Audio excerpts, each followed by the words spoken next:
Kalyani melihat adik iparnya dengan wajah memerah padam, dan pakaian acak-acakan keluar dari apartemennya. Kalyani bergegas kembali masuk dan segera memeriksa rekaman kamera CCTV yang tersembunyi. Dia nyaris syok dengan apa yang dilihatnya. Sinar matahari yang membakar di penghujung bulan Mei seakan ingin memanggang kulit, membuat orang-orang ingin bersembunyi di dalam ruangan ber-AC yang sejuk. Kalyani menyeret koper beratnya keluar dari lobi menuju pintu masuk bandara.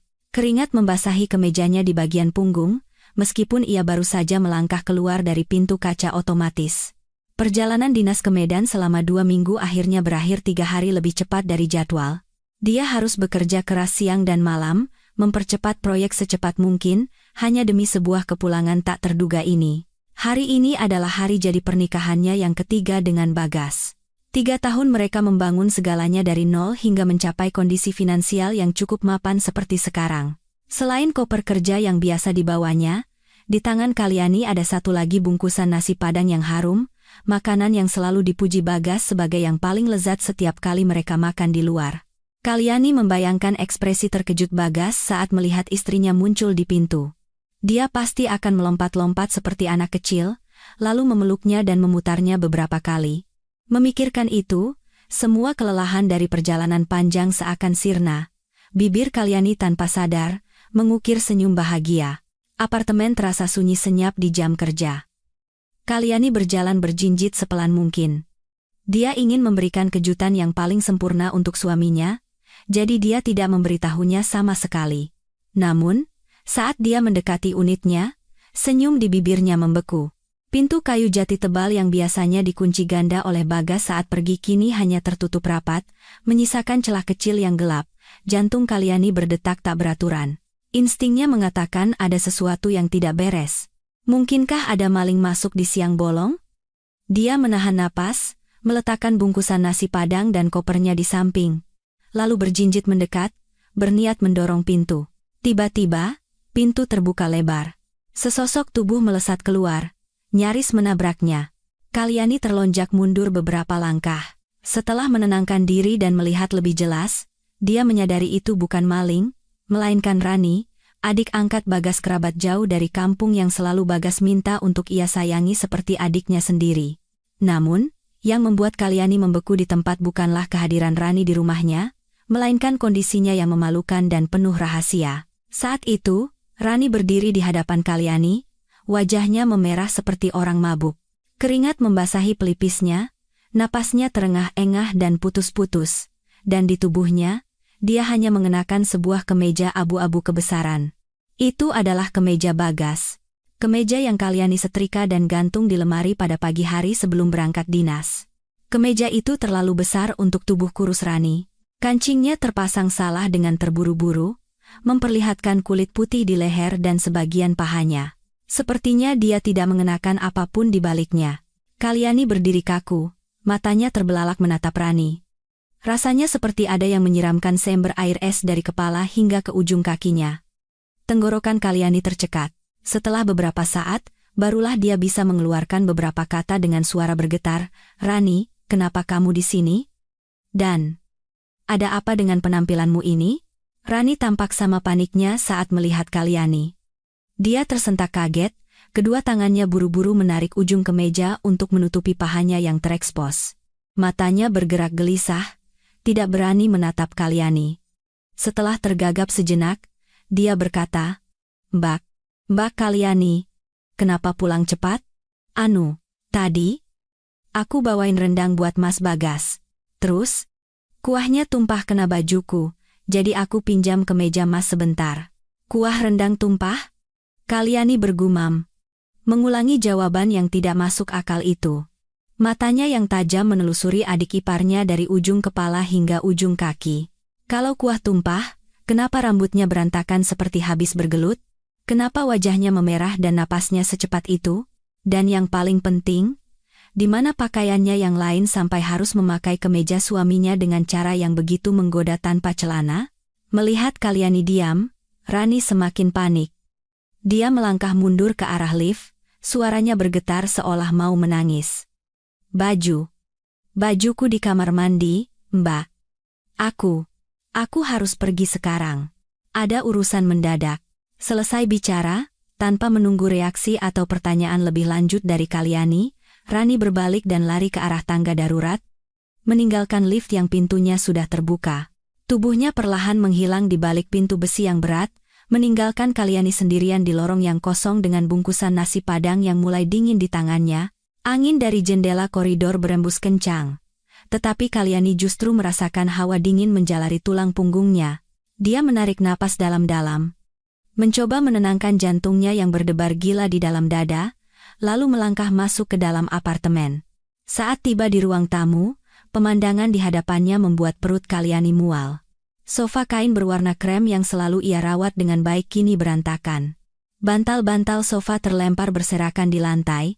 Di atas meja kaca, ada 2 gelas yang isinya belum habis diminum. Dan yang lebih mengejutkan, Kalyani melihat noda aneh di karpet bulu di samping kaki sofa.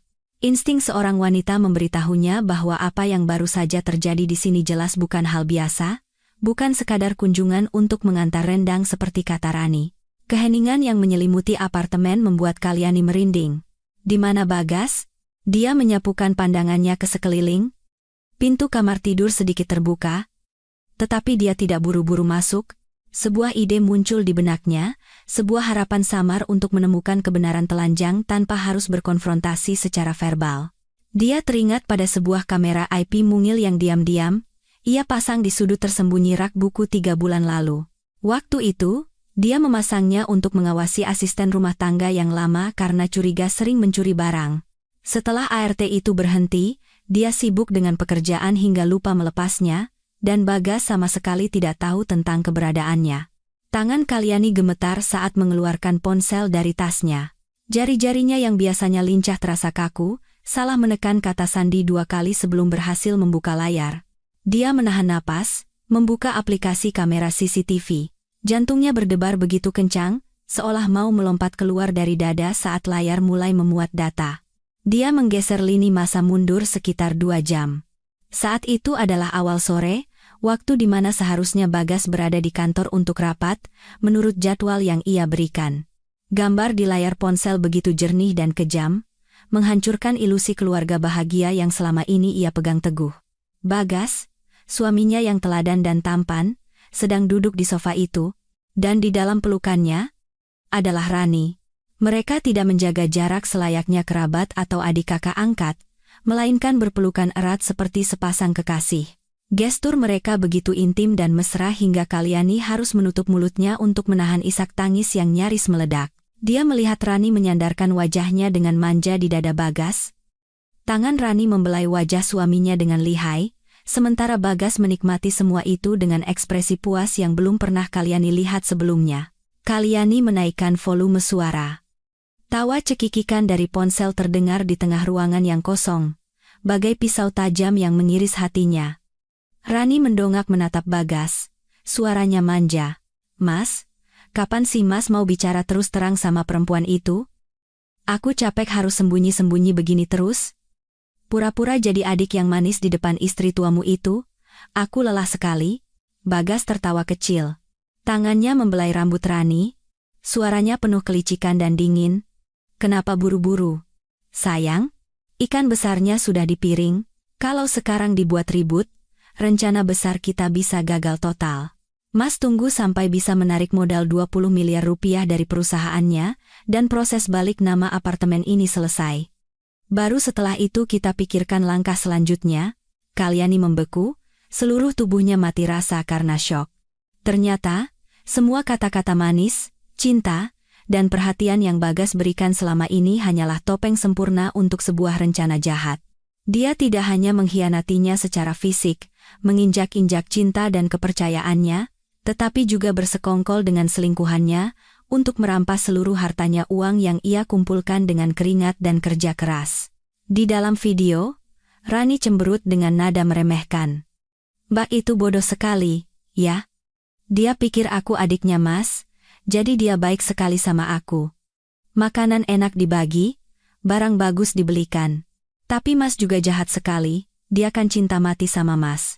Bagas tertawa keras, tawa yang membuat Kalyani muak hingga ke tulang. "Cinta? Zaman sekarang? Uang yang paling penting? Dik, Kalau dia cinta sama Mas, dia harus berkorban demi Mas. Tunggu sampai Mas ambil kembali semua yang seharusnya jadi milik Mas, nanti Mas tendang dia dari hidup kita. Sekarang kamu bersikap baik saja, ya. Nanti malam Mas kasih hadiah. Kalyani melepaskan ponselnya, nyaris jatuh ke lantai. Air mata tidak bisa keluar karena rasa sakit ini sudah melampaui batas emosional. Rasa sakit itu berubah menjadi sebongkah es dingin yang membekukan hatinya. Dia menatap pria di video itu, pria yang pernah berbagi ranjang dengannya, yang pernah ia percayai sepenuhnya, kini telah menunjukkan wujud aslinya sebagai penipu, iblis berkedok pengusaha terpelajar. Pintu kamar tidur terbuka. Suara langkah kaki yang familiar terdengar di lantai, membuat tulang punggung Kalyani merinding. Dia buru-buru mematikan layar ponsel, memasukkannya ke dalam tas, dan mencoba menormalkan detak jantungnya yang menggila. Bagas keluar dengan pakaian santai yang rapi. Wajahnya menunjukkan sedikit kebingungan saat melihat Kalyani berdiri di tengah ruang tamu. Tapi hanya sesaat, wajah tampannya yang biasa segera kembali terpasang dengan sempurna. Dia berjalan cepat ke arah Kalyani, merentangkan tangannya seolah ingin memeluk istrinya yang baru pulang. "Sayang, kapan kamu pulang? Kenapa tidak bilang biar Mas jemput? Mas kangen sekali." Kalyani mundur secara refleks, menghindari pelukan yang dulu selalu ia dambakan. Tatapan matanya kini menyembunyikan rasa jijik dan keterasingan yang tak bisa ditutupi. Bagas berhenti, kedua tangannya menggantung di udara. Senyum di bibirnya membeku sejenak, lalu berubah menjadi ekspresi khawatir yang dibuat-buat. Kalyani menatap matanya, mencoba menahan rasa mual yang hendak keluar dari tenggorokannya. Suaranya terdengar dingin dan bergetar. "Kenapa Rani pakai kemejamu lari keluar dari apartemen kita? Kenapa sofa ada noda ini? Dan kenapa apartemen ini bau parfum aneh yang begitu menyengat?" Bagas tertegun sejenak. Matanya melirik ke sofa yang berantakan, lalu kembali menatap Kalyani. Wajahnya berubah dari kaget menjadi seolah menuduh. Seakan Kalyani yang tidak masuk akal. Dia mengerutkan kening, nada suaranya penuh dengan perasaan terzalimi. "Kamu curiga lagi, ya, sayang?" Rani itu ceroboh, kuah rendangnya tumpah kena badannya. Mas sebagai kakaknya, masa tega membiarkan dia kepanasan tanpa kasih baju ganti? Kamu itu terlalu keras bekerja sampai stres. Jangan biarkan cemburu buta merusak keharmonisan keluarga kita. Dia berbicara dengan lancar tanpa jeda. Sikapnya begitu tenang seolah-olah jika Kalyani tidak melihat video itu dengan mata kepalanya sendiri, dia pasti akan percaya bahwa dirinya memang sedang cemburu buta. Dia menatap pria yang pernah sangat ia cintai, pria yang telah ia korbankan masa muda dan hartanya untuk membangun karier bersama, kini berdiri di hadapannya, memainkan peran sebagai suami yang teraniaya. Kata-kata Bagas di video tadi masih terngiang di telinganya bagai kutukan. "Tunggu sampai Mas bisa menarik modal 20 miliar rupiah dari perusahaannya, dan proses balik nama apartemen ini selesai. Baru setelah itu Mas tendang dia dari hidup kita. 20 miliar rupiah dan apartemen ini. Itulah semua yang Kalyani miliki, hasil keringatnya dan bantuan orang tuanya di kampung yang menjual tanah untuk mengirimkan uang. Jika sekarang dia mengamuk dan membongkar kedok Bagas, tentu pria itu akan waspada dan segera mencari cara untuk memindahkan aset-asetnya." Kalyani mengepalkan tangannya begitu erat hingga kukunya menancap ke telapak tangan. Dia menelan air mata dan dendamnya ke dalam dada. Dia harus bersabar. Kejam terhadap musuh saat ini adalah belas kasihan untuk dirinya sendiri di kemudian hari. Kalyani menarik napas dalam-dalam, memaksakan seulas senyum kaku. Nada suaranya melembut karena lelah. "Mungkin aku memang terlalu lelah. Perjalanan panjang ini membuatku capek. Maaf." "Ya." Melihatnya mengalah, Bagas menghela napas lega. Dia mendekat, meletakkan tangannya di bahu Kalyani, membelainya lembut. "Nah, kan? Mas sudah tahu. Istirahat saja. Ya, biar Mas yang bereskan rumah." Rani memang ceroboh sekali. Malam itu, Kalyani berbaring di samping suami yang telah menemaninya selama 3 tahun, tetapi merasa lebih kesepian dan kedinginan dari sebelumnya. Dengkuran teratur Bagas terdengar di sebelahnya, bagai ejekan yang menyakitkan. Dia tidur nyenyak setelah menyelesaikan drama kasih sayang keluarga, sementara Kalyani menatap langit-langit kamar yang gelap dengan mata terbuka lebar. Dia diam-diam mengambil ponsel dari bawah bantal, menyalin video itu ke 3 penyimpanan berbeda dan mengirim salinan terenkripsi ke email rahasia yang jarang ia gunakan. Pertarungan ini bukan lagi sekadar perebutan suami, melainkan pertarungan untuk melindungi martabat dan hartanya dari mereka yang ingin menghisap darahnya hingga kering. Keesokan paginya, Kalyani bangun lebih awal, mencoba bersikap senormal mungkin agar Bagas tidak curiga. Bagas masih menunjukkan perhatian seperti biasa, mencium keningnya sebelum berangkat kerja dan mengatakan bahwa hari ini ada banyak pekerjaan di kantor sehingga akan pulang malam. Kalyani tersenyum dan mengangguk, tetapi begitu pintu tertutup, senyum di bibirnya lenyap, digantikan oleh tatapan dingin dan tekad yang kuat. Dia tahu pekerjaan yang dimaksud Bagas adalah menemui Rani untuk menenangkan selingkuhan kecilnya setelah insiden kemarin. Kalyani duduk termenung di ruang tamu, mencoba merangkai semua petunjuk. Dalam video kemarin, Rani sempat menyinggung soal ingin makan yang asam-asam. Tiba-tiba Kalyani teringat, 2 minggu sebelum ia berangkat dinas, Rani pernah meneleponnya untuk meminta rekomendasi dokter kandungan yang terpercaya karena siklus menstruasinya tidak teratur. Saat itu dia tidak curiga sama sekali, bahkan merekomendasikan klinik pribadi milik sahabat baiknya semasa kuliah. Sebuah firasat buruk memberitahunya bahwa menstruasi tidak teratur itu mungkin adalah awal dari tragedi yang lebih besar. Kalyani dengan gemetar mengambil ponsel dan menelepon sahabatnya.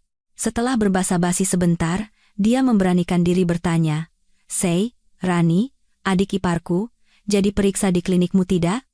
Bagaimana kondisinya?" Aku baru pulang dinas, belum sempat tanya." Takut dia malu cerita, di seberang telepon, hening sejenak. Keraguan sahabatnya membuat jantung Kalyani seperti diremas. Sahabatnya menghela napas, suaranya terdengar tidak enak. "Kal, sebenarnya aku sudah mau meneleponmu berkali-kali, tapi takut kamu salah paham. Tapi karena kamu sudah bertanya, aku akan jujur. Dia bukan tidak teratur menstruasinya." Sahabatnya mengirimkan sebuah file rekam medis digital yang baru diperbarui di sistem. Kalyani membukanya. Yang muncul di hadapannya adalah hasil USG hitam putih dengan gambar janin yang meringkuk jelas. Kesimpulan dokter bagai vonis mati bagi pernikahannya, janin berusia 12 minggu, perkembangan normal. Tetapi yang membuat Kalyani nyaris menjatuhkan ponselnya adalah informasi wali yang tertera. Di kolom nama suami, penanggung jawab, nama Bagas tertulis di sana dengan dingin dan kejam. Kalyani terduduk lemas di lantai yang dingin, merasa seolah seluruh udara di ruangan itu tersedot habis. 12 minggu. 3 bulan. Rani sudah hamil 3 bulan, itu artinya, hubungan terlarang ini sudah berlangsung sangat lama, tepat di bawah hidungnya. Sementara dia banting tulang bekerja untuk menafkahi keluarga ini, Bagas tidak hanya selingkuh, dia juga membangun keluarga lain, anak lain, padahal, Bagas selalu berkata padanya, "Kita masih muda, bangun karier dulu sampai stabil, baru punya anak." Ternyata, bukan dia tidak mau punya anak, tapi dia tidak mau punya anak dengannya. Pengkhianatan ini tidak berhenti di level fisik atau emosional, tapi sudah menjadi ikatan darah, sebuah rencana penggantian yang sempurna. Rani, si adik angkat yang lugu dan lemah yang sering Kalyani belikan baju dan lipstik, ternyata adalah serigala berbulu domba yang menggerogoti kebahagiaannya sedikit demi sedikit. Kalyani menatap gambar USG itu, air mata mengalir di pipinya. Dia menyadari dengan pahit bahwa selama ini dia telah memelihara ular di dalam bajunya, memelihara rubah di dalam rumahnya. Kalyani menyeka air matanya dan menyimpan rekam medis itu. Itu adalah bukti kedua. Rasa sakit perlahan berubah menjadi rasa jijik dan amarah yang membara. Dia tidak bisa membiarkan mereka mempermainkannya lebih jauh. Dia ingin tahu lebih banyak tentang adiknya ini, tentang hubungan mereka yang sebenarnya. Karena dia tidak percaya seorang kerabat jauh bisa tidur dengan kakak angkatnya tanpa rasa malu seperti ini. Kalyani mengangkat telepon dan menghubungi kakaknya, Satrio, satu-satunya orang yang bisa ia percayai saat ini. Suaranya terdengar tegas, "Mas Satrio, tolong bantu aku cari detektif. Aku perlu menyelidiki latar belakang Bagas dan Rani secepatnya." Kakaknya, yang pendiam namun sangat menyayangi adiknya, setelah mendengar cerita singkat di telepon, tidak bisa menahan amarahnya. Dia tidak banyak bertanya, hanya menyuruh Kalyani untuk tenang dan menyerahkan semuanya padanya. Malam itu juga, dia merekomendasikan sebuah kantor detektif swasta yang terpercaya. Kalyani bertemu dengan detektif itu di sebuah kafe terpencil, menyerahkan semua informasi yang ia miliki tentang Rani dan kampung halaman Bagas, dengan satu permintaan sederhana namun mendesak. Dia ingin tahu siapa mereka sebenarnya. 3 hari penantian terasa seperti 3 abad. Dia masih harus tinggal serumah dengan Bagas, masih harus melihat wajah munafiknya setiap pagi dan sore. Belakangan ini, Bagas sering pulang malam dengan alasan bertemu klien atau rapat mendadak, tapi Kalyani tahu betul dia sedang menemani Rani yang sedang hamil. Dia memainkan peran sebagai istri yang sibuk dengan pekerjaan, sering mengaku lembur untuk menghindari bertemu suaminya, menghindari tatapan jijik di matanya membongkar segalanya. Hingga pada sore hari ketiga, detektif itu menemuinya dan kakaknya untuk menyerahkan hasil penyelidikan. Kalyani memegang map tebal itu dengan tangan gemetar, membuka laporan mendetail beserta foto-foto lama yang dipindai. Apa yang ia baca membuat tulang punggungnya merinding, rasa dingin menjalar dari kepala hingga ke ujung kaki. Ternyata, selama ini dia hidup dalam sebuah sandiwara yang dirancang dengan sangat rapi. Bukan selama 3 tahun, tapi bahkan sebelum mereka menikah, laporan itu menyatakan dengan jelas. Bagas dan Rani berasal dari desa yang sama. Rumah mereka hanya berjarak 2 gang. Mereka tidak memiliki hubungan darah, sama sekali bukan kerabat. Fakta yang lebih mengejutkan adalah, mereka adalah sepasang kekasih sejak SMA, cinta monyet yang terkenal seantero desa. Namun, keluarga Bagas miskin dan terlilit utang judi ayahnya. Keluarga Rani pun tidak lebih baik. Ibu mertuanya, Bu Sumiati, wanita yang selama ini ia hormati dan panggil ibu, yang selalu berkata menantu perempuan adalah anak sendiri, adalah sutradara hebat dari sandiwara ini. Dia melihat keluarga Kalyani di kota berada, dan orang tua Kalyani sangat menyayangi putri mereka. Maka, dia merencanakan agar Rani secara resmi diangkat anak olehnya, mengubah panggilan dari kekasih menjadi adik angkat, kerabat jauh, agar Bagas bisa mendekati Kalyani dengan lebih mudah. Tujuan mereka tidak lain adalah menggunakan Kalyani sebagai tangga panjat bagi Bagas, menggunakan uang keluarganya untuk melunasi utang dan mengubah nasib.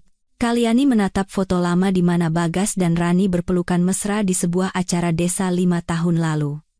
Saat itu, mereka saling menatap dengan tatapan cinta yang tidak pernah Kalyani dapatkan dari Bagas. Ternyata dia hanyalah cadangan, tambang emas untuk mereka keruk.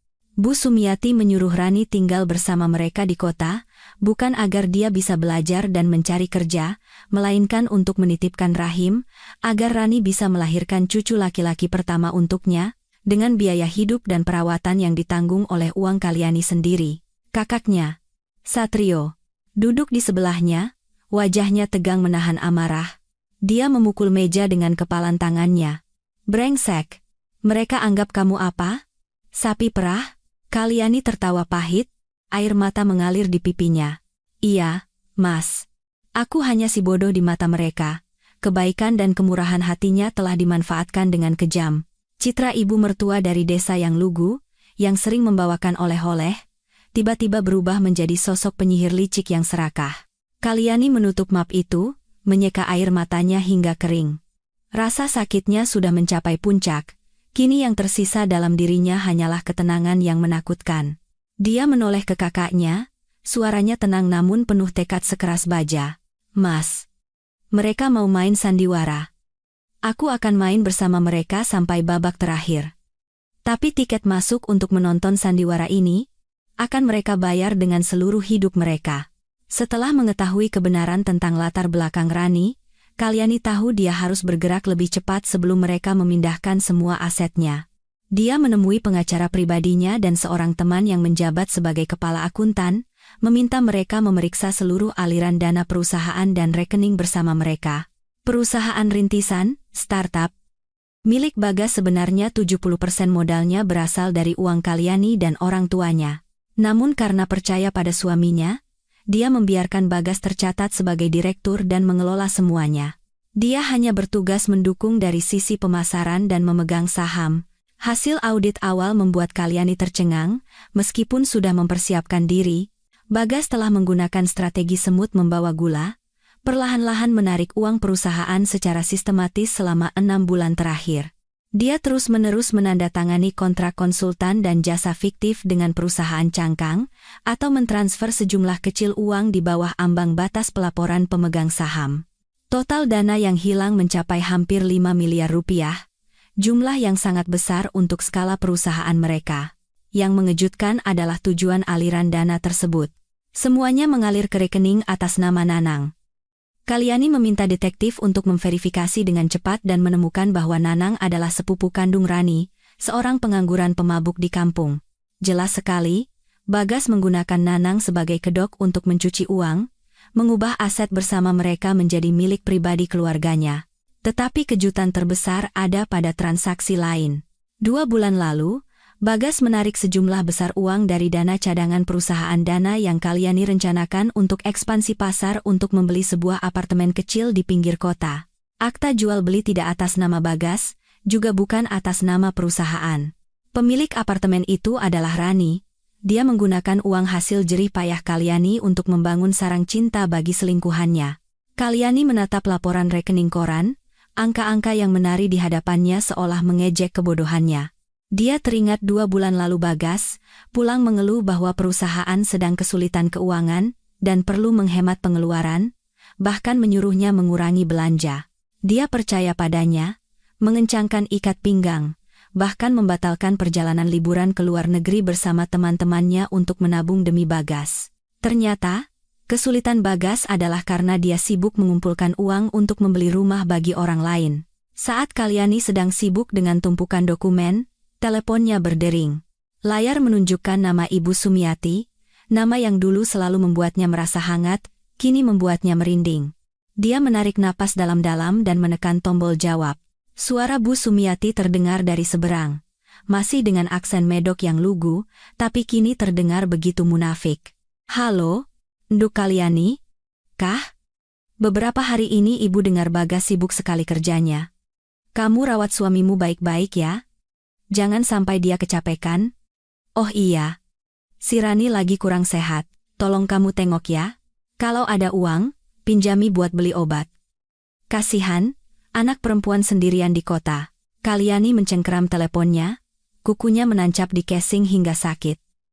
Wanita ini baru saja menerima miliaran dari putranya, sekarang masih punya muka meneleponku minta uang untuk menantu kesayangannya. Keserakahan keluarga ini benar-benar lubang hitam tanpa dasar. Kalyani menahan amarahnya, suaranya lembut namun dingin. Iya, Bu. Kalyani tahu. Nanti Kalyani tengok Rani baik-baik, Ibu tenang saja. Kalyani menekan kata baik-baik, dalam hati berpikir, aku akan merawat keluarga Ibu secara khusus untuk membalas semua yang telah Ibu berikan padaku. 2 hari setelah telepon yang penuh dengan aroma uang dan kepura-puraan itu, ibu mertuanya, Bu Sumiati, datang dari kampung. Dia membawa tentengan penuh, mulai dari beras ketan, beras, hingga bungkusan besar ramuan herbal Tiongkok, yang katanya sengaja ia cari sampai ke gunung untuk menyehatkan menantunya. Melihat penampilannya yang tergesa-gesa, berkeringat, dan senyum ramahnya, jika ini adalah Kalyani yang dulu, dia pasti akan terharu hingga menangis. Tapi sekarang, saat menatapnya dari balkon lantai 2, dia hanya melihat sebuah drama murahan yang dimainkan oleh aktris veteran dalam dunia penipuan. Bu Sumiati masuk ke dalam rumah, tawanya menggema di ruang tamu. Dia bertanya dengan antusias tentang pekerjaan Kalyani, apakah makannya teratur, lalu mengeluh kenapa Kalyani terlihat begitu kurus. Kalyani hanya tersenyum tipis, menjawab dengan sopan sambil mengamati setiap gerak-geriknya. Mata Bu Sumiati menyapu seisi rumah dengan cepat, seolah mencari sesuatu, lalu berhenti di pintu kamar Rani dengan tatapan khawatir yang tidak disembunyikan. Kalyani tahu, tujuan utama kedatangannya bukan untuk menyehatkan menantu mandul ini, tapi untuk menjaga janin di dalam rahim putri angkat kesayangannya. Makan malam itu, Bu Sumiati sibuk di dapur sepanjang sore, merebus ayam dengan ramuan herbal dalam panci besar. Aroma ginseng dan angko bercampur dengan aroma gurih ayam menyebar ke seluruh rumah. Saat makan, dia menyajikan semangkuk besar sup, tapi alih-alih meletakkannya di depan Kalyani atau Bagas, dia meletakkannya dengan rapi di depan Rani. Melihat tatapan Kalyani, Bu Sumiati buru-buru membela diri, suaranya penuh simpati. Rani lagi kurang sehat, badannya pucat sekali. Ibu masakan sup ini buat dia biar ada tenaga. Kamu, Nduk, makan semur sama tumis kangkung saja dulu ya. Sup herbal ini panas, kamu harus jaga badan biar gampang isi, jangan banyak-banyak makan yang beginian. Kalyani nyaris tertawa keras mendengar alasan konyol itu. Menjaga badan biar gampang isi, tapi tidak boleh makan makanan bergizi, sementara si adik yang lemah itu mendapatkan porsi terbaik. Kalyani melihat Rani menunduk menyeruput supnya dengan nikmat, sesekali melirik Bagas dengan tatapan mesra. Bagas duduk di sebelahnya, menyendokkan lauk untuk ibunya, tapi kakinya di bawah meja dengan lembut menyentuh kaki Rani. Tindakan kecil ini tidak luput dari pandangan Kalyani. Dia menyuap tumis kangkung ke mulutnya, rasa manis sayuran itu terasa getir di lidahnya. Setelah makan, Bu Sumiati menyuruh Kalyani mencuci piring, agar dia bisa berbicara empat mata dengan Rani. Kalyani menurut, membawa piring-piring ke dapur, tapi tidak langsung mencucinya. Dia sedikit membuka pintu dapur, bersembunyi di balik dinding untuk menguping. Suara bisikan Bu Sumiati terdengar. Meskipun pelan, di keheningan malam Kalyani bisa mendengarnya dengan jelas. Kamu makan yang banyak ya, Nduk? Biar cucu laki-lakiku sehat. Ibu sudah ke orang pintar. Katanya anak ini laki-laki, bawa hoki besar. Kamu tenang saja, rawat kandunganmu, si Kalyani itu bodoh. Dia tidak akan tahu apa-apa. Biarkan saja dia kerja cari uang buat kita. Tunggu cucu ibu lahir sehat, nanti ibu suruh si Bagas tendang dia. Suara manja Rani menjawab, tapi mbak itu lihatin aku terus, Bu. Aku takut. Kalau dia tahu bagaimana? Bu Sumiati tertawa kecil, suaranya sinis, sangat berbeda dengan keramahannya tadi. Takut apa? Rumah ini uang anak ibu yang cari. Ya jelas punya dia. Si Kalyani itu cuma mesin uang sementara, perempuan mandul memang pantas dibuang. Kamu dengar ibu, ya. Jaga kandunganmu baik-baik, semuanya sudah ibu dan Bagas atur. Kalyani berdiri kaku di sudut dapur. Air mata panas mengalir, tapi segera ia seka. Ternyata di mata ibu mertua yang selama ini ia layani dengan tulus, nilainya tidak lebih dari seekor binatang. Wanita itu tidak hanya bersekongkol dengan perselingkuhan putranya, tetapi juga memandangnya sebagai alat, tambang untuk dikeruk habis oleh keluarganya. Kekejaman manusia terkadang lebih menakutkan dari iblis. Kalyani mengepalkan tangannya, bersumpah pada dirinya sendiri bahwa mulai sekarang, tidak akan ada setetes air mata pun yang jatuh untuk orang-orang jahat ini. Malam itu, Bagas tidak tidur di rumah lagi. Dia beralasan harus bertemu klien penting hingga larut malam, menyuruh Kalyani tidur duluan. Kalyani tahu betul betapa penting klien itu, karena begitu dia masuk kamar, dia mendengar pintu kamar Rani terbuka dan suara langkah kaki mereka berdua berjinjit keluar. Mungkin mereka butuh ruang pribadi, atau hanya ingin lari dari tatapan matanya di rumah yang sesak ini. Kalyani tidur sendirian di ranjang yang luas. Jam menunjukkan tengah malam, ponsel di meja samping tempat tidur bergetar, layarnya menyala dalam gelap, menandakan pesan baru dari nomor tak dikenal. Instingnya mengatakan ini bukan pesan spam. Dia mengambil ponselnya, dan apa yang muncul di hadapannya adalah sebuah foto yang membuat darahnya mendidih. Di dalam foto, Bagas sedang tertidur pulas, wajahnya tersenyum santai, dadanya telanjang. Tapi yang menjadi sorotan adalah tangan seorang wanita yang berada di dadanya, jari-jari berkutek merah terang itu membelai kulitnya, disertai pesan singkat yang provokatif, katanya tidur di sebelahmu membosankan, seperti memeluk kayu. Biarkan dia bersama kebahagiaan sejatinya. Kalyani langsung mengenali tangan itu. Jari lentik dengan tahi lalat kecil di jari manis. Itu tangan Rani. Dia tidak hanya merebut suaminya, tapi juga tak tahu malu mengirim foto dari ranjang mereka untuk menantangnya. Rani ingin dia mengamuk, agar Bagas punya alasan untuk menceraikannya. Ini adalah strategi psikologis yang keji. Amarah meledak di dada Kalyani. Dia ingin membanting ponsel ke dinding, ingin berteriak. Tapi bayangan Bu Sumiati berbisik di dapur dan rencana Bagas di video kembali muncul, mengingatkannya untuk tetap tenang. Jika dia mengamuk sekarang, dia akan kalah telak. Kalyani menarik napas dalam-dalam. Jari-jarinya gemetar saat menekan layar, bukan untuk menghapus pesan atau menelepon balik, tapi untuk mengambil tangkapan layar dan menyimpannya. Dia menyimpannya di folder tersembunyi dengan nama bukti selingkuh, lalu mematikan ponsel dan meletakkannya kembali. Dia berbaring. Menarik selimut menutupi kepala, air mata nyaris keluar lagi, tapi dia menggigit bibirnya kuat-kuat. Penghinaan ini akan ia ingat selamanya. Rani pikir dia sedang di atas angin, tapi dia tidak tahu bahwa kesombongan dan kebodohannya akan menjadi jerat yang mencekik lehernya sendiri. Setelah malam provokasi itu, Kalyani tahu dia tidak bisa lagi hanya menunggu dan mengumpulkan bukti secara pasif. Mereka sedang mempercepat langkah untuk menyingkirkannya. Jadi, dia harus memiliki strateginya sendiri. Dia memutuskan untuk menggunakan taktik senjata makan tuan, menyerang keserakahan Bagas yang tak terbatas. Dia menghabiskan pagi itu menyusun serangkaian perjanjian pinjaman palsu, yang di luarnya tampak seperti dokumen penerimaan investasi, namun di dalamnya terselip klausul yang mengikat pertanggungjawaban finansial pribadi Bagas dengan kuat. Malam itu, dia menyiapkan makan malam istimewa dengan makanan favorit Bagas dan sebotol anggur merah. Saat Bagas pulang dan melihatnya tampak bahagia, dia terlihat heran dan waspada. Namun, aroma makanan yang lezat dan sikap manis Kalyani membuatnya lengah. Di tengah makan malam, Kalyani berpura-pura menghela napas panjang, wajahnya cemas. Bagas pun bertanya, "Kenapa? Sayang? Ada masalah di kantor?" Kalyani meletakkan sumpitnya, menatap Bagas dengan mata berkaca-kaca. "Mas, tadi orang tua telepon. Mereka bilang baru saja menjual tanah warisan di kampung, dapat uang 3 miliar rupiah. Mereka mau kirimkan ke kita untuk ekspansi perusahaan." Tapi, Kalyani menghentikan kalimatnya, melirik ekspresi Bagas. Tentu saja, mendengar angka 3 miliar rupiah, mata Bagas berbinar. Dia mencondongkan tubuhnya. "Tapi apa, sayang?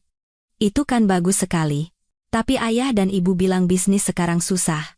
Mereka ingin ada ikatan yang jelas.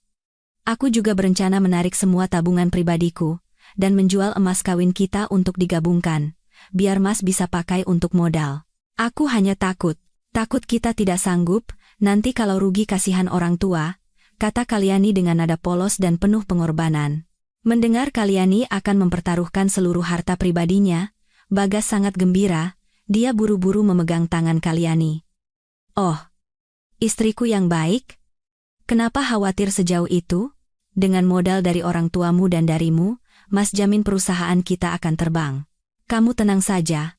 Besok Mas akan suruh ibu bawa Rani pulang kampung, biar kita punya waktu berdua dan kamu tidak banyak pikiran." Janji akan mengusir Rani terdengar begitu manis, tapi Kalyani tahu itu hanya ilusi.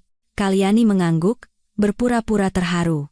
"Iya, Mas, aku percaya. Kalau begitu besok aku minta ayah transfer uangnya. Tapi, orang tuaku itu teliti sekali. Mereka mau Mas menandatangani surat pengakuan utang dan komitmen penggunaan dana ini, sebagai formalitas saja biar mereka tenang. Mas mau, kan, Bagas?" Yang sudah dibutakan oleh bayangan 3 miliar rupiah dan tabungan Kalyani, tidak curiga sama sekali. Dia tertawa santai. "Tentu saja, cuma formalitas, gampang.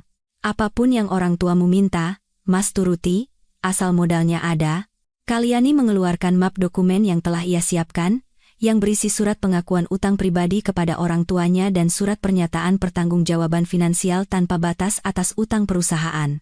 Bagas mengambil pulpen dan menandatanganinya dengan cepat, tanpa membaca detail tulisan kecil di bagian bawah tulisan yang akan mengubahnya menjadi debitur raksasa saat semuanya terbongkar. Memegang dokumen dengan tanda tangan basah Bagas, Kalyani merasa lega. Bagas mengira baru saja mendapatkan durian runtuh. Padahal dia baru saja menandatangani vonis mati untuk asetnya sendiri. Perangkap telah tertutup. Setelah mendapatkan surat pengakuan utang itu, Kalyani tahu inilah saatnya untuk membongkar segalanya. Dia tidak tahan lagi berpura-pura menjadi istri bodoh. Rasa jijik sudah mencapai puncaknya. Dia memutuskan untuk mengakhiri semuanya pada makan malam hari itu juga, makan malam di mana ia diam-diam mengundang kakaknya, Satrio, dan pengacaranya, Pak Wijaya, sebagai tamu penting untuk konsultasi investasi, padahal sebenarnya untuk menjadi saksi dan pelindungnya. Makan malam berlangsung dalam suasana yang canggung namun penuh ketegangan. Bagas dan Rani yang katanya akan dipulangkan tapi masih duduk di sana terlihat sangat gembira. Mereka terus menyajikan makanan untuk Satrio dan Pak Wijaya, sambil berceloteh tentang proyek-proyek impian mereka. Bu Sumiati juga duduk tertawa-tawa, sesekali menyindir Kalyani soal anak, tapi hari ini, Kalyani tidak lagi menunduk diam. Dia duduk tegak, matanya menyapu wajah-wajah munafik itu dengan senyum misterius. Ketika semua sudah selesai makan, Bagas mulai membahas soal transfer dana investasi. Mas Satrio, kira-kira kapan ayah dan ibu akan transfer uangnya? Saya sudah tidak sabar mau mulai proyek, nih. Satrio meletakkan sendoknya, menatap lurus ke mata Bagas, suaranya dingin, uangnya pasti ada. Tapi bukan untuk investasi buatmu, melainkan untuk biaya hidup adikku setelah dia keluar dari sarang iblis ini. Bagas terperangah, senyumnya lenyap. Mas ngomong apa? Sarang iblis apa? Tiba-tiba, Kalyani sengaja menjatuhkan ponsel di tangannya ke meja kaca, terdengar bunyi klik, dan rekaman suara yang sudah ia atur sebelumnya otomatis menyala dengan volume paling keras. Suara Bagas dan Rani sore itu menggema di tengah ruangan yang sunyi. Tunggu sampai Mas bisa menarik modal 20 miliar rupiah, nanti Mas tendang dia dari hidup kita. Si Kalyani itu bodoh. Wajah Bagas berubah dari merah menjadi pucat pasi, lalu ungu. Dia melompat ke arah ponsel, mencoba mematikannya. Matikan. Kamu gila ya? Tapi Satrio lebih cepat. Dia merebut ponsel itu, dan berdiri menghalangi Bagas. Tubuhnya yang tinggi tegap bagai benteng. Pak Wijaya dengan tenang mengeluarkan kamera video kecil, merekam semua kejadian. Rani ketakutan, bersembunyi di belakang Bu Sumiati, wajahnya pucat. Bu Sumiati ternganga, mangkuk sup di tangannya jatuh dan pecah berkeping-keping. Kalyani berdiri, menatap tajam ke arah Bagas, suaranya tegas dan berkuasa, menanggalkan semua kepasrahan yang ia tunjukkan selama ini. Kaget, Mas? Kamu pikir aku benar-benar bodoh? Aku tahu semuanya. Dari pelukanmu dengan adik angkatmu ini, sampai anak di dalam perutnya, dan rencana penggelapan dana perusahaanmu itu, dasar bajingan. Bagas menatap Kalyani, matanya memerah. Kepanikan bercampur amarah membuatnya tampak menyedihkan. Dia menunjuk wajah Kalyani, berteriak, Kau berani menjebakku? Kalyani tertawa keras, tawanya menggema. Menjebak? Dibandingkan dengan apa yang keluargamu lakukan padaku, ini hadiah kecil. Sandiwara sudah berakhir, Bagas, saatnya kalian semua membayar keserakahan dan kejahatan kalian. Ruang tamu yang pernah menjadi saksi kebahagiaan mereka kini terasa sesak seperti liang lahat. Topeng pria terpelajar Bagas telah terlepas, menyisakan sosok pria rendah, egois, dan serakah hingga ke tulang. Dia tidak bisa lagi mempertahankan ketenangannya, melainkan menunjukkan sisi beringasnya. Bagas mengamuk, menyapu piring dan mangkuk di meja hingga jatuh berantakan. Suara pecahan keramik membuat Rani menjerit dan terduduk di belakang sofa sambil memegangi perutnya. Dia menunjuk wajah Kalyani, suaranya penuh kebencian. Kamu pikir kamu siapa? Punya uang sedikit lalu bisa merendahkan keluargaku? Ya, aku selingkuh. Aku punya anak dengan orang lain. Tapi pernah kamu tanya dirimu sendiri kenapa aku begitu? Itu semua karena kamu. Kalyani menatapnya, rasa sakit telah hilang. Berganti menjadi rasa jijik, Bagas terus berteriak. Setiap katanya bagai belati beracun. Lihat dirimu.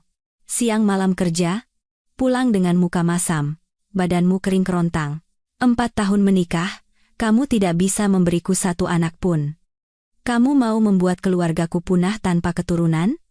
Rani tidak sepertimu, dia lembut, pengertian, dan yang terpenting, dia memberiku kesempatan menjadi seorang ayah, sesuatu yang tidak akan pernah bisa kamu berikan. Tuduhan kejam itu membuat Kalyani tertawa getir. Ternyata, semua pengorbanannya, malam-malam tanpa tidur demi melunasi utang keluarganya, semua itu sia-sia di matanya. Nilainya hanya diukur dari kemampuannya melahirkan anak. Mas bicara bagus sekali, jawab Kalyani tenang, suaranya dingin. Lalu selingkuh, menipu, menggelapkan uang perusahaan, itu caramu membalas istri yang membangun segalanya bersamamu dari nol? Mas menyalahkanku tidak bisa punya anak, tapi apa Mas pernah mau kuajak periksa ke dokter? Atau Mas terlalu sibuk memindahkan uang untuk membangun sarang baru?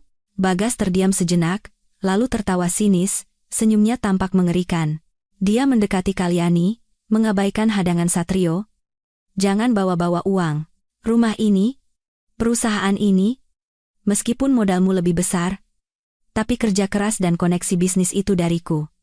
Tanpa aku, kamu mau apa dengan tumpukan uang itu?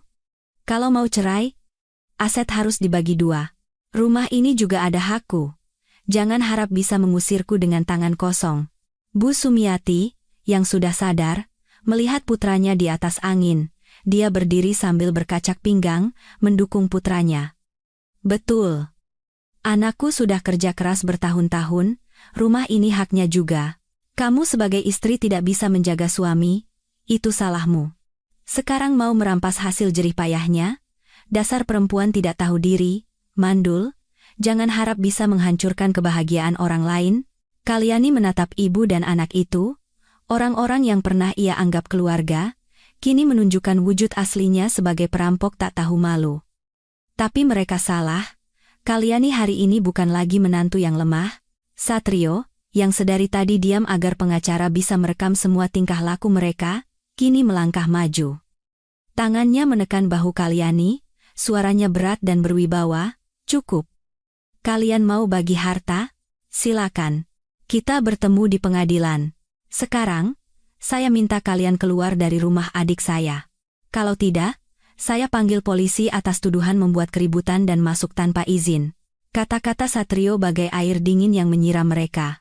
Bagas tahu posisinya lemah secara hukum. Dia menggeram, menatap Kalyani dengan tatapan penuh dendam. Hebat kamu, kita lihat saja nanti. Ibu, Rani, kita pergi. Setelah ketiga orang itu pergi mengemasi barang, Kalyani berdiri di tengah ruang tamu yang berantakan, hatinya terasa hancur berkeping-keping.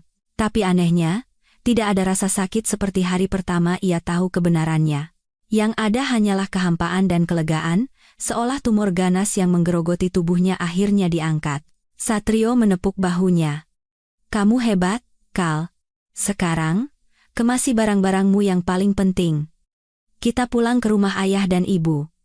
Jangan tinggal di tempat kotor ini sedetik pun lagi. Kalyani menurut, masuk ke kamar tidur utama. Dia tidak membawa banyak barang, hanya dokumen penting, beberapa potong pakaian, dan kenang-kenangan pribadi. Dia meninggalkan semua barang pasangan, termasuk foto pernikahan mereka yang tergantung di dinding. Dia ingin membuang semuanya agar saat melangkah keluar, dia menjadi pribadi yang baru. Saat dia menyeret kopernya keluar, Bagas, Bu Sumiati, dan Rani juga keluar dengan susah payah membawa tas-tas besar. Rani menempel pada Bagas, tangannya terus memegangi perutnya seolah itu adalah jimat keberuntungan. Matanya melirik Kalyani dengan takut sekaligus puas. Mungkin dia berpikir, setidaknya dia mendapatkan Bagas. Kalyani berhenti di depan mereka, menatap mata Rani. Suaranya tenang namun tajam. Kamu tidak perlu sembunyi-sembunyi lagi, Rani. Nikmati saja kebahagiaan singkatmu ini, karena yang kamu rebut dariku bukanlah berkah, tapi karma.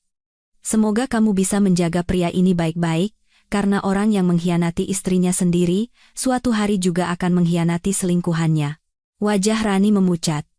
Bagas hendak memaki, tapi melihat Satrio berdiri tegap di sebelahnya, dia menelan amarahnya. Dia mendengus dingin, lalu menarik tangan Rani dan ibunya menuju lift. Bayangan mereka perlahan menghilang, membawa serta semua kotoran dan kepalsuan dari hidup Kalyani. Kalyani melangkah keluar dari gedung apartemen, menghirup udara malam dalam-dalam.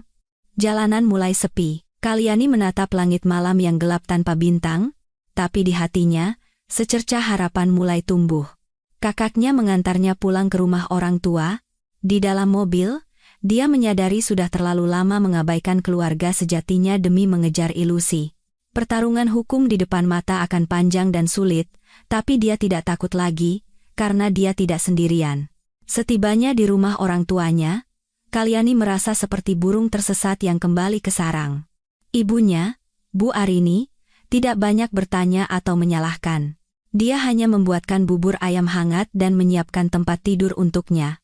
Keheningan yang penuh pengertian itu membuat air mata yang ditahannya selama ini akhirnya pecah. Kalyani memeluk ibunya, menangis terseduh-seduh seperti anak kecil. Keesokan paginya, telepon berdering. Nomor Bu Sumiati. Kalyani ragu sejenak, lalu memutuskan untuk menjawabnya, menyalakan pengeras suara. Begitu tersambung, suara melengking Bu Sumiati terdengar. "Heh, Kalyani, kamu di mana? Hebat ya kamu, berani mengusir kami tengah malam. Masih punya hati nurani kamu, hah?" Wanita itu tidak punya rasa bersalah sedikit pun, malah memainkan peran sebagai korban. Kalyani menarik napas dalam-dalam, menjaga suaranya tetap tenang. "Pagi? Bu, saya tidak mengusir siapa-siapa. Putra ibu dan ibu sendiri yang pergi. Lagi pula, rumah itu statusnya sedang dalam sengketa." "Sengketa apa?" teriak Bu Sumiati. "Ku beritahu ya, jangan pikir punya uang lalu bisa seenaknya sama kami. Anakku meninggalkanmu itu sudah benar. Perempuan mandul tidak tahu malu. Mau menuntut? Akan kutuntut balik seluruh keluargamu. Aku akan datangi kantormu, akan kumalukan kamu di depan semua orang biar mereka tahu kamu itu istri macam apa." Ancaman rendahan itu membuat Kalyani gemetar karena marah. Wanita itu berniat menggunakan opini publik dan harga diri untuk menekannya. Kalyani hendak membalas, tapi ibunya yang sedari tadi diam, tiba-tiba merebut telepon darinya. Ibunya, wanita yang biasanya lembut dan sabar, kini terdengar sangat tegas. "Ibu Sumiati, saya ibunya Kalyani. Saya dengar semua yang Anda katakan. Anda bilang putri saya tidak tahu malu? Lalu putra Anda yang tidur dengan adik angkatnya sampai hamil, lalu mengeruk uang istrinya itu disebut apa? Anda mau mengganggu di kantor putri saya? Silakan. Tapi saya ingatkan, rekaman telepon ini sudah saya simpan. Kalau Anda berani menyentuh sehelai rambut atau harga diri putri saya akan menuntut Anda atas pencemaran nama baik. Jangan salahkan saya kalau nanti kita tidak lagi pandang kekerabatan." Di seberang telepon hening. Bu Sumiati pasti kaget. Dia tergagap beberapa makian tak jelas lalu menutup telepon. Ibunya meletakkan telepon, menatap Kalyani. "Tidak usah takut nak. Orang seperti dia hanya berani pada yang lemah. Semakin kita mengalah, semakin mereka menjadi-jadi. Mulai sekarang, ada ibu di sini, tidak ada yang boleh menyakitimu lagi." Kalyani menatap ibunya, rasa terima kasih membanjiri hatinya. Benar. Anak rusak karena ibu, cucu rusak karena nenek. Kebejatan Bagas dan Rani didukung oleh pembelaan buta dan keserakahan Bu Sumiati. Tapi Kalyani lebih beruntung. Dia punya ibu yang hebat sebagai sandaran di tengah badai ini. Beberapa hari berikutnya, Kalyani tidak membiarkan dirinya tenggelam dalam kesedihan. Dia bekerja sama dengan pengacara dan detektif untuk menyusun berkas gugatan.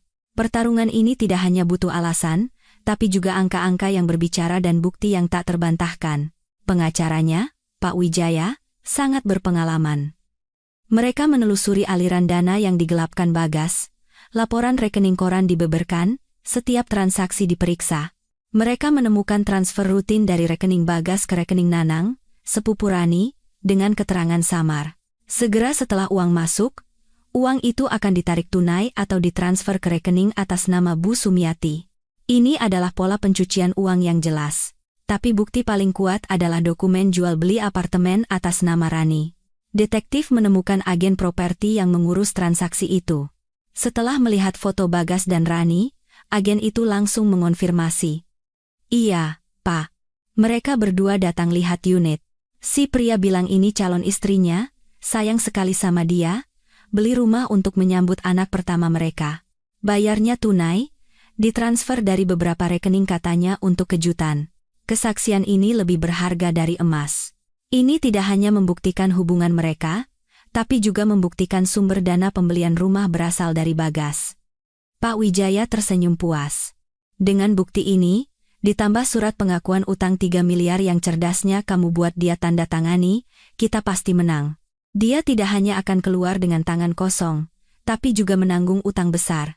Kalyani menatap kepingan puzzle yang perlahan lengkap. Pengkhianatan Bagas bukanlah sesaat, melainkan rencana jangka panjang yang detail dan kejam. Namun, Pak Wijaya mengingatkannya satu hal penting. "Kalyani, untuk memastikan 100%, kita butuh dokumen asli sertifikat apartemen dan polis asuransi jiwa yang kamu bilang disimpan Bagas. Kalau dia menghancurkannya, akan sangat merepotkan." Peringatan itu menyadarkan Kalyani. Benar. Sertifikat apartemen mereka dan polis asuransi bernilai tinggi masih ada di brankas rahasia di ruang kerja. Dia harus kembali ke sana. Keputusan kembali ke apartemen lama bukanlah tindakan gegabah, melainkan langkah penting dalam pertaruhan ini. Kalyani memilih siang hari di tengah minggu, waktu di mana seharusnya Bagas sibuk di kantor. Kakaknya, Satrio, mengantarnya dan menunggu di seberang jalan. "Kamu yakin bisa sendiri? Atau Mas temani?" tanya Satrio cemas. Kalyani menggeleng, mencoba tersenyum. "Aku punya kunci sendiri, Mas. Cuma ambil barang sebentar. Kalau ada apa-apa, aku telepon. Kalau 5 menit aku tidak turun, Mas susul." "Ya." Kalyani berjalan cepat melewati lobi. Lift membawanya ke lantai 12. Di depan pintu yang familiar, tangannya gemetar saat memasukkan kunci. Untungnya, kunci itu masih berfungsi. Bagas pasti meremehkannya. Dia mendorong pintu perlahan, masuk ke dalam apartemen yang gelap dan berbau apek. Pakaian berserakan, kotak makanan sisa di mana-mana. Jelas sejak dia pergi, Rani tidak pernah bersih-bersih. Kalyani berjinjit menuju ruang kerja. Dia mendorong deretan buku tebal, memperlihatkan brankas kecil di dinding. Tangannya gemetar saat memasukkan kombinasi tanggal ulang tahun ibunya. Brankas terbuka. Dia bergegas mengambil map berisi sertifikat dan polis. Semua masih utuh. Tapi saat tangannya menyentuh dasar brankas, jarinya mengenai benda keras. Kalyani menariknya keluar. Sebuah buku harian bersampul kulit hitam yang sudah usang. Kalyani membukanya. Tulisan tangan Bagas yang ia kenal muncul di hadapannya. Tanggalnya membuatnya terperangah.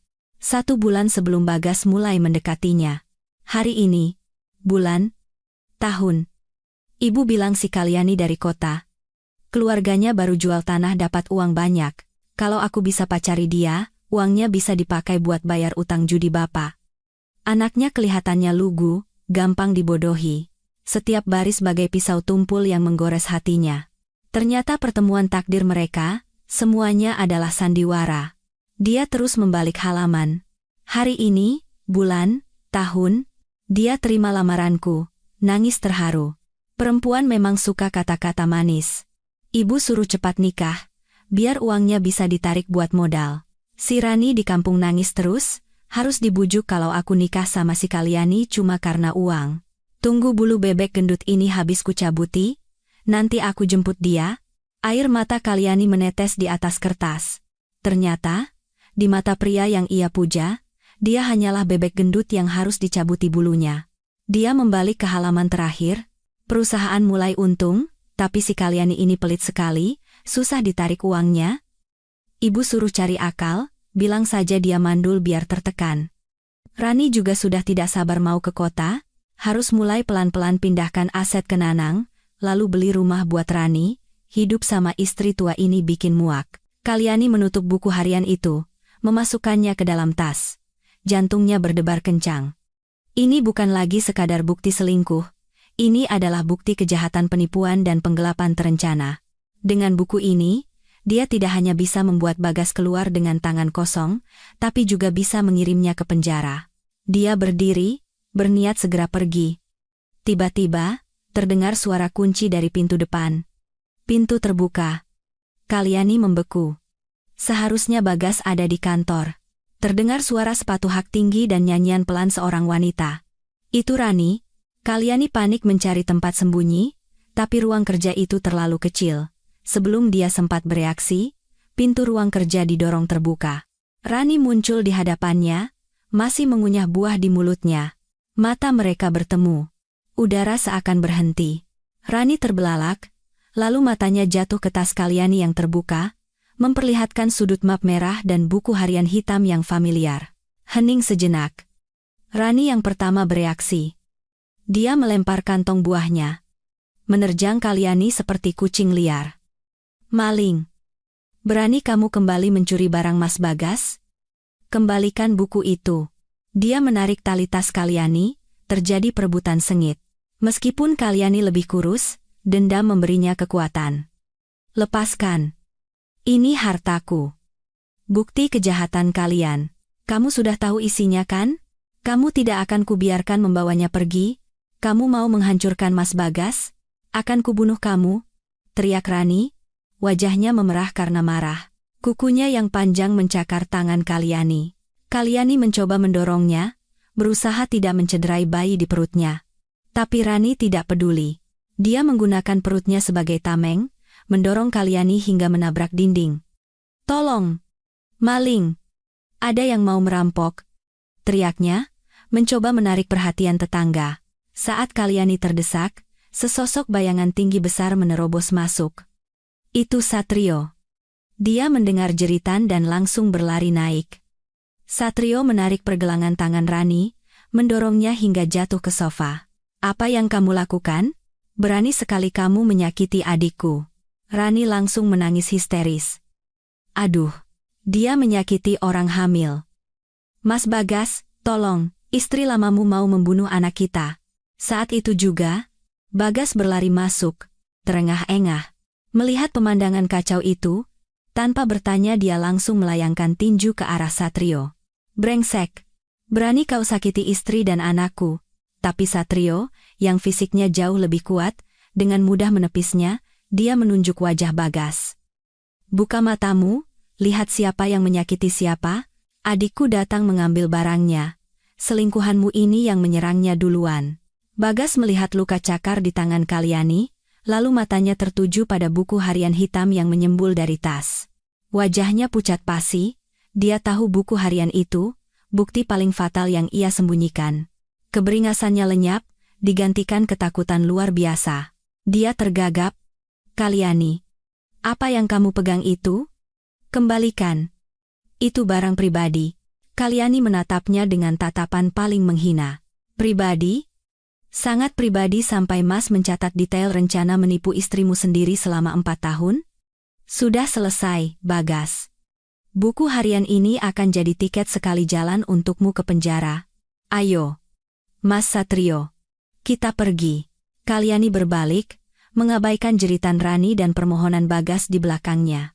Satrio mengawalnya keluar, membanting pintu, mengurung orang-orang jahat itu di dalam sangkar yang mereka ciptakan sendiri. Setelah kekacauan itu, Kalyani menyerahkan buku harian dan semua dokumen kepada Pak Wijaya. Dia memastikan ini adalah bukti pamungkas. Tapi Bagas tidak menyerah begitu saja. Malam itu, saat keluarga Kalyani sedang makan malam, sebuah pesan masuk dari Bagas, bukan permintaan maaf, tapi ancaman paling rendah. Bagas mengirim foto-foto intim mereka saat masih bersama. Meskipun wajah tidak terlihat jelas, latar belakangnya cukup untuk dikenali. Pesannya dingin. "Kamu pikir dengan buku harian itu kamu menang? Aku beri waktu 24 jam untuk menarik gugatan dan mengembalikan buku itu. Kalau tidak, foto dan video ini akan kukirim ke semua rekan kerja, klien, bahkan bosmu. Kita lihat saja apa harga diri wanita baik-baikmu itu masih tersisa, atau kamu akan malu sampai bunuh diri." Mangkuk nasi di tangan Kalyani jatuh. Seluruh keluarga terkejut. Ibunya merebut ponsel, dan setelah membacanya, tangannya gemetar karena marah. Ayahnya, yang biasanya tenang, memukul meja dengan keras. "Kurang ajar, berani sekali dia. Ayah akan datangi rumahnya dan kuhajar dia." Kalyani duduk membeku, rasa mual menjalari tenggorokannya. Ternyata kerendahan Bagas tidak ada batasnya. Dia tega menggunakan momen paling pribadi mereka sebagai senjata. Dia pikir Kalyani akan takut, akan tunduk. Tapi Kalyani hari ini sudah terlalu banyak melewati rasa sakit untuk jatuh pada trik kotor seperti ini. Dia menarik napas dalam-dalam, menyeka air mata yang baru saja keluar. Dia menatap keluarganya dengan mantap. "Ayah, Ibu, tenang saja. Dia melakukan ini justru karena dia ketakutan. Aku tidak akan berkompromi." Kalyani meneruskan semua pesan ancaman dan foto itu kepada Pak Wijaya dan seorang teman di kepolisian siber.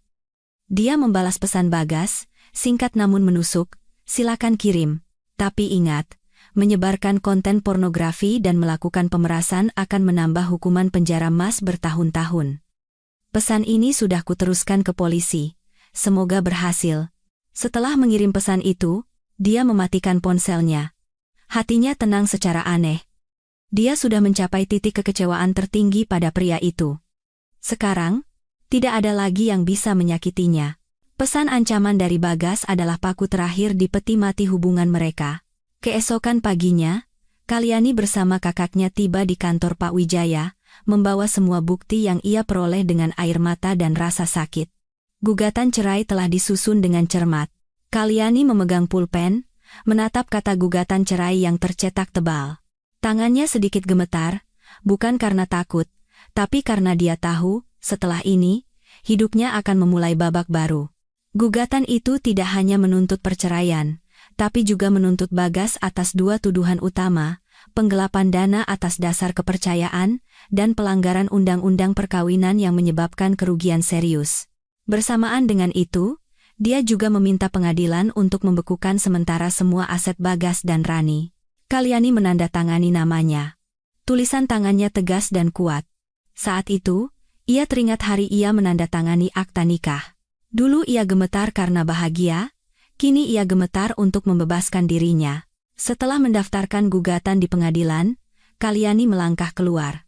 Langit hari itu biru cerah. Dia tahu jalan di depan masih terjal, tapi dia tidak lagi merasa sendirian. Malam berikutnya, telepon rumah berdering. Nomor Bu Sumiati. Ibunya menyalakan pengeras suara. Suara Bu Sumiati tidak lagi melengking, melainkan memelas. Bu Arini, tolong bicaralah pada Kalyani. Kenapa harus sekeras ini? Suami istri kan bisa dibicarakan baik-baik, ibunya menjawab dengan tenang. Bu Sumiati, baru sekarang ibu ingat kekerabatan, waktu putra Anda selingkuh, waktu Anda menerima selingkuhannya di rumah, waktu Anda mendukungnya menggelapkan harta putri saya, apa ibu ingat kata baik-baik? Putri saya baik, tapi tidak bodoh. Biarkan hukum yang memutuskan. Di seberang telepon hening, lalu Bu Sumiati kembali dengan nada mengancam yang lemah. Jangan keterlaluan. Kalau Bagas sampai menyebarkan foto-foto itu, Kalyani juga yang hancur. Ibunya tertawa. Silakan saja suruh putra Anda menyebarkannya. Putri saya sudah melaporkan pemerasannya ke polisi. Kalau disebar, hukumannya akan bertambah berat. Sampai jumpa di pengadilan. Setelah menutup telepon, Kalyani tahu Bu Sumiati benar-benar panik. Dia takut putranya masuk penjara, takut kehilangan sumber uang. Sementara Rani, si penambang emas itu, pasti gemetaran. Jika Bagas kehilangan segalanya, sandarannya akan runtuh. Bayi di dalam perutnya yang dulu menjadi senjata, kini bisa menjadi beban. Perpecahan mulai terlihat di aliansi iblis itu. Pada hari sidang pertama, hujan turun deras. Kalyani mengenakan setelan hitam yang elegan, tampak percaya diri. Di sebelahnya ada orang tua dan kakaknya. Bagas sudah datang lebih dulu, duduk di kursi terdakwa, tampak kuyu dan jauh lebih tua. Bu Sumiati duduk menyusut di belakang. Rani tidak datang, dengan alasan sakit. Sidang dimulai. Bagas, dengan arahan pengacaranya, memainkan peran sebagai korban. Dia bilang perusahaan merugi. Uang yang ia transfer adalah untuk membayar utang rentenir, bukan penggelapan. Dia menyangkal hubungannya dengan Rani, dan mengatakan kehamilan Rani adalah kecelakaan dengan pacarnya di kampung yang ia tolong karena kasihan. Dia bahkan menuduh Kalyani paranoid dan posesif karena tekanan belum punya anak. Mendengar kebohongan tak tahu malu itu, Kalyani harus mencengkeram meja agar tidak berteriak. Dia tega menggunakan isu anak untuk merendahkannya di depan pengadilan. Ketika giliran pihak Kalyani, Pak Wijaya berdiri dengan tenang. Dia memegang sebuah map tebal dan USB kecil. Yang mulia, pihak tergugat telah menceritakan sebuah kisah yang sangat menyentuh. Sayangnya, itu semua bertentangan dengan fakta. Untuk membuktikan kebohongan sistematis dari tergugat, saya izin menyajikan bukti-bukti berikut. Pertama, layar besar di ruang sidang menyala, memutar video CCTV dari ruang tamu Kalyani. Rekaman Bagas dan Rani berpelukan mesra, beserta percakapan rencana penggelapan mereka menggema dengan jelas. Wajah Bagas pucat pasi. Kedua, Pak Wijaya menunjukkan hasil tes DNA yang membuktikan 99,99% bahwa Bagas adalah ayah biologis dari anak yang dikandung Rani. Kebohongan Bagas terbongkar telak, dan serangan pamungkas, Pak Wijaya mengeluarkan buku harian bersampul kulit hitam. Dan ini, Yang Mulia, adalah bukti terpenting. Buku harian yang ditulis tangan oleh tergugat sendiri, mencatat secara detail rencana penipuan dan penggelapan harta klien saya, bahkan sejak sebelum mereka menikah. Pak Wijaya membacakan kutipan-kutipan paling kejam dari buku harian itu, Suaranya menggema di keheningan ruang sidang. Bagas, melihat buku hariannya, matanya terbelalak ngeri. Dia mencoba menerjang maju, tapi ditahan oleh petugas. Itu milik pribadi. Kalian mencurinya. Jangan dibaca. Teriaknya putus asa. Ketua hakim mengetuk palu. Terdakwa harap tenang.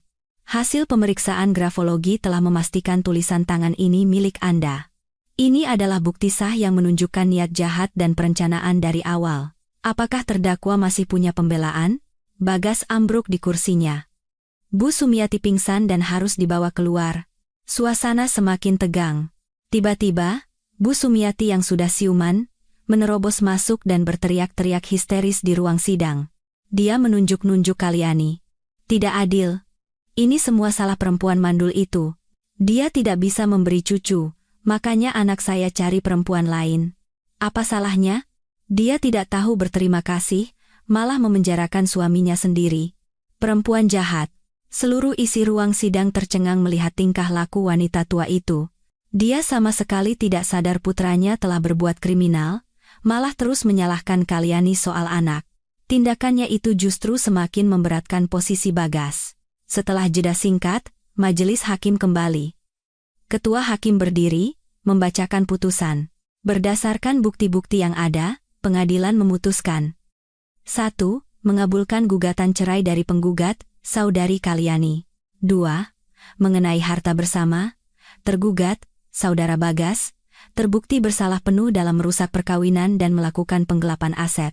Seluruh dana sebesar 5 miliar rupiah, beserta apartemen dan mobil yang dibeli dengan uang penggugat, harus dikembalikan sepenuhnya kepada Saudari Kalyani. Bagas terduduk lemas, bahunya bergetar. Tapi putusan belum selesai. 3. Mengenai pertanggungjawaban pidana. Terdakwa, Saudara Bagas, terbukti secara sah dan meyakinkan melakukan tindak pidana penggelapan dalam jabatan dengan nilai yang sangat besar dan terencana. Menjatuhkan hukuman penjara selama 3 tahun, palu diketuk. Keadilan telah ditegakkan. Bagas diborgol. Dia menoleh ke arah Kalyani untuk terakhir kalinya, matanya penuh penyesalan dan ketakutan. Tapi semuanya sudah terlambat. Kalyani melangkah keluar dari gedung pengadilan. Hujan telah reda, sinar matahari sore menembus awan. Dia menghirup udara segar kebebasan. Meskipun putusan sudah jatuh, Rani masih menolak pindah dari apartemen kecil itu, dengan alasan sedang hamil dan butuh istirahat. Kesabaran Kalyani habis. Dia mengajukan permohonan eksekusi paksa. Pagi itu, Kalyani datang bersama juru sita. Setelah pintu didobrak, Rani muncul dengan penampilan kacau. Melihat Kalyani, dia langsung menjatuhkan diri di lantai, berteriak-teriak, "Tolong! Istri tua suamiku datang merebut rumah. Mengusir orang hamil. Di mana hati nurani kalian?" Tetangga mulai keluar melihat keributan. Kalyani menatap drama murahan itu tanpa simpati. Dia melangkah maju. "Hentikan sandiwaramu, Rani. Pengadilan sudah memutuskan. Rumah ini didapat secara ilegal. Kamu mau pergi sendiri, atau diseret keluar?" Juru sita juga memperingatkannya. Sadar tidak bisa lagi berbuat apa-apa, Rani bangkit dengan susah payah, menatap Kalyani dengan penuh kebencian, lalu mulai mengemasi barang-barangnya seadanya. Mobilnya di parkiran juga disegel dan diderek. Dia kehilangan segalanya. Setelah diusir, Rani tidak punya tempat tujuan. Dia tidak berani pulang kampung karena hamil tanpa suami. Akhirnya dia mendatangi Bu Sumiati, yang kini tinggal di sebuah kontrakan petak kumuh setelah rumahnya di kampung disita untuk membayar utang judi suaminya. Bu Sumiati tidak lagi menganggap Rani menantu kesayangan. Di matanya, Rani adalah biang keladi yang membuat putranya dipenjara dan keluarganya hancur. "Buat apa kamu kesini? Pergi sana!" teriaknya sambil melempar barang-barang Rani keluar. Rani menangis, berlutut memohon. "Bu, aku hamil cucu laki-laki ibu. Aku mau tinggal di mana?" Akhirnya, Bu Sumiati mengizinkannya tinggal. Bukan karena kasihan, tapi karena masih berharap pada cucu laki-lakinya. Tapi hidup mereka di kontrakan sempit itu bagai neraka. Mereka terus bertengkar. Bu Sumiati memaksa Rani yang hamil besar untuk ikut memulung dan mencuci piring. Suatu hari, Kalyani kebetulan lewat pasar dan melihat seorang wanita hamil sedang duduk di tumpukan sampah, memunguti botol plastik. Meskipun wajahnya tertutup masker, Kalyani tahu itu Rani. Rani melihat mobil Kalyani lewat, matanya terkejut, lalu cepat-cepat menunduk menyembunyikan wajahnya yang memalukan. Kalyani tidak berhenti, hukuman terbesar untuk Rani bukanlah cemoohan, tapi kenyataan pahit yang sedang ia jalani. Suatu sore, telepon Kalyani berdering. Nomor tak dikenal. Itu suara Bu Sumiati, terdengar lelah dan putus asa. Kalyani, nak, ibu tahu ibu tidak punya hak meneleponmu. Tapi ibu sudah susah sekali, rumah sudah dijual, uang sudah dikembalikan padamu. Sekarang ibu harus cuci piring, tapi masih tidak cukup untuk bayar kontrakan, tolonglah ibu, nak. Kalyani berdiri diam menatap hujan di luar jendela, hatinya tidak merasa iba sedikit pun. Bu Sumiati, hubungan kita sudah berakhir sejak hari ibu menghina saya di pengadilan. Uang yang ibu kembalikan itu memang milik saya. Ibu masih sehat, masih bisa bekerja, itu cara ibu menebus dosa. Saya bukan lembaga amal, dan saya tidak punya kewajiban menafkahi orang yang sengaja menyakiti saya.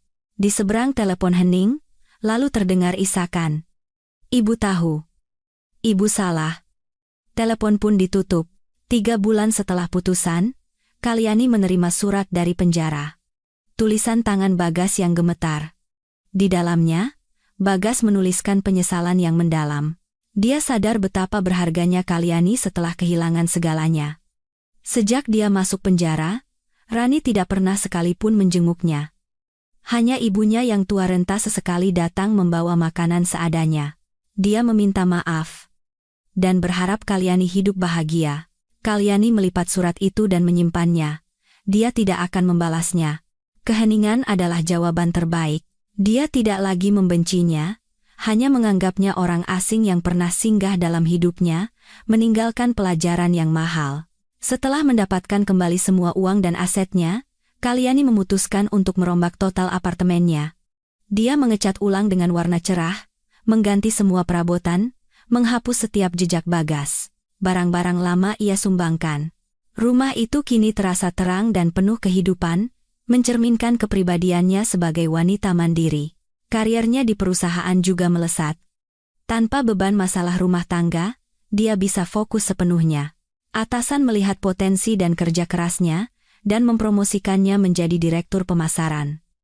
Di hari pelantikannya, dia menerima buket bunga dan tepuk tangan meriah, senyumnya tulus dan penuh percaya diri. Dia sadar, wanita paling cantik adalah saat mereka mandiri dan mencintai diri mereka sendiri. 6 bulan berlalu. Kehidupan Kalyani kembali tenang.